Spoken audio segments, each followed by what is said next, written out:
But Marcus, in game one, you were standing on the floor at the end of the bench for what looked like most of the game. Did you pretty much know you were coming back at that point?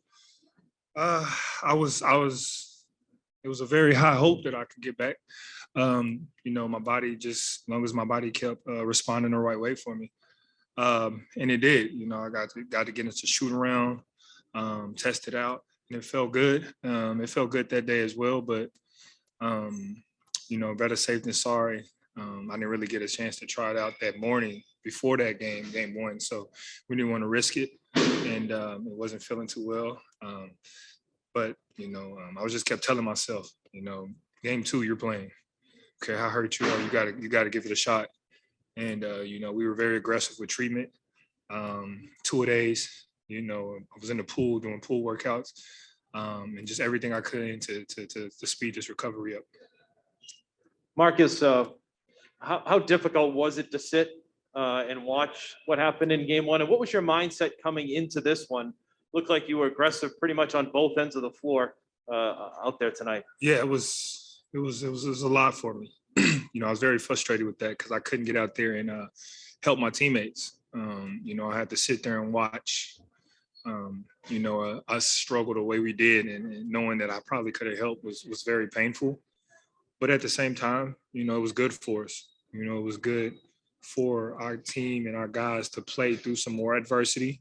And that's not having two of your starters, and you got to find a way. And, we led 3 quarters and they had that one big quarter, and that was a teaching moment for us.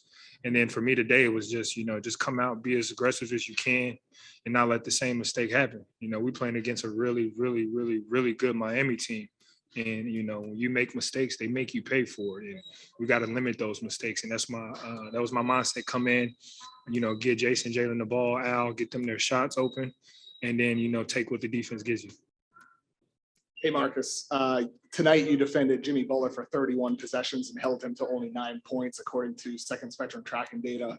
What are the challenges in defending a guy like Butler? And also, what is your assessment of your individual play with that matchup tonight? It's tough. Jimmy's a warrior, man. Jimmy's been doing this for a long time. He understands the game. He understands, his strengths. He understands his team strengths. So when you got a guy who has an IQ like Jimmy, it's always going to be a tough matchup. It's a good one. I love going up against Jimmy anytime I can. As a defensive player, as a competitor, he's going to make you work and he's going to make you better. So, we knew it was tough. For me, my assignment was just to make everything tough for him. We knew he was going to hit some shots. If he did, he had to work for him. And that's just where I came in. And, it was a full team effort. It wasn't just me. I had some help from everybody. We all threw some guys at him and we all had a chance. And that's what it comes down to, we all pros and we're all good. We're going to make tough shots. We just want to make it as hard as possible for them. Marcus, it's because of injuries and all that stuff. You guys haven't had the opportunity to have you and Rob and Al kind of at full strength, have that defense that you've had from the regular season. How good did it feel to just be out there and know that you had those guys behind you and you had that regular season #1 defense kind of intact in this game? Oh, it felt amazing. The beauty about this team is we got to play through adversity early on in the season with the injuries and stuff like that, COVID. And we got to see what we were really made of. And, we got to learn from it. So for us, it was always next man up. So, but it did feel good to have that unit out there that we know, when we're out there, what we can do. And it showed tonight. In game one, especially in that third quarter, there was just a ton of turnovers real fast, where every time you guys tried to move the ball, it's like a little lax and they just pounce on it. And tonight, there were a lot of those moments where they almost turned you guys over, but you held strong, you dove and you moved it. Like what was that little extra edge that you tried to bring tonight to keep? Just what I always do, being the energy guy that I am, being the point guard that I am. I take a lot of pressure off our guys, so they don't have to try to force it as much. So they, they could be who they are. And that always helps. And tonight, that was the main goal. We can't let them out hustle us, beat us to loose balls, offensive rebounds where they killed us, and transition and turnover. So we cut those down, and our defense do what it does. So we just wanted to come in and beat a harder playing team tonight, and I think we did that. I know you spent a long time trying to get the Defensive Player of the Year award. You also spent a long time trying to be the point guard of this team.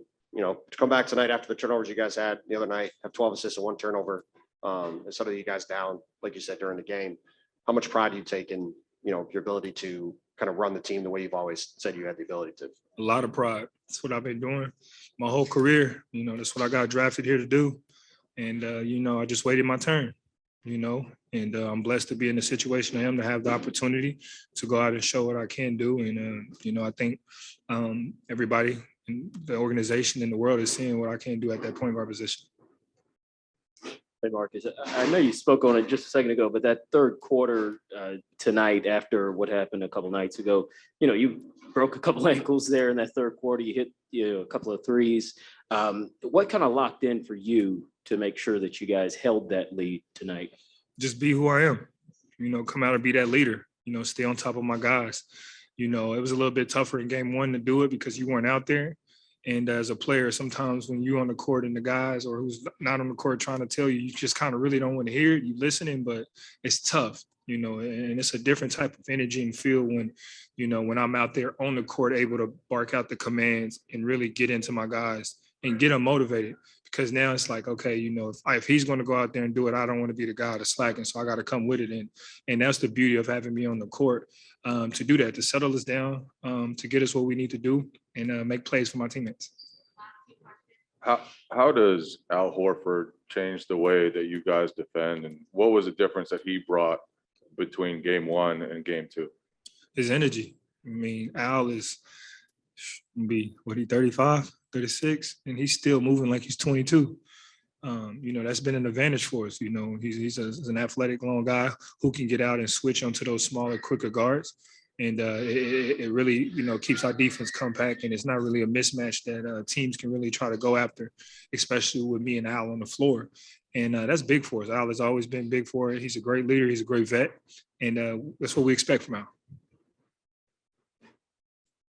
So you take a lot of hits on the court, and you're often on the court. When did you learn that you could absorb all that? What were the circumstances that led you to know you can be a tough player on the court? I'm the youngest of 4 boys.